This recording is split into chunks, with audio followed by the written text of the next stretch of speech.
The story of Abraham and Isaac is a strange one, and some people would maybe argue an immoral one. How could God ask someone to sacrifice his own son?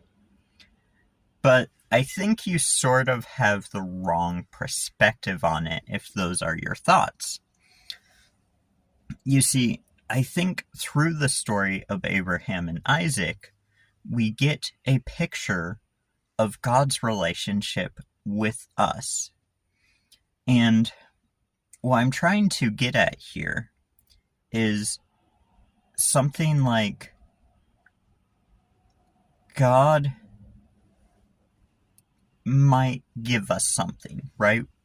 Something might come into our life that we see as valuable, and that's Isaac to Abraham. And sometimes God might ask us to give those things back to him, right? And why does God do this?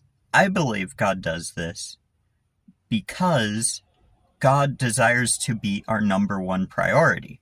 Again, you might argue, well, that's immoral. I don't think so. I think God wants a relationship where we love him as much as he loves us. So I think that's why God wants us to be his number one priority.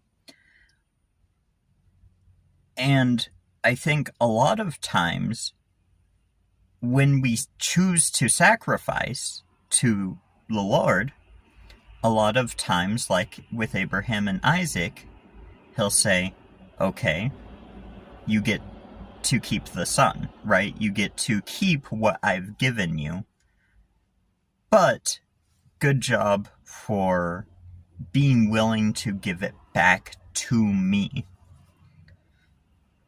So I think I would urge you to think about that in your life. What are the things that God has given me that maybe he wants me to sacrifice, to give back to him, to lay at his feet and say, Lord, if you want me to keep this, let it be, but also if you want to take it away, do so. And I think that's what we can learn from the story of Abraham and Isaac. But what do you think?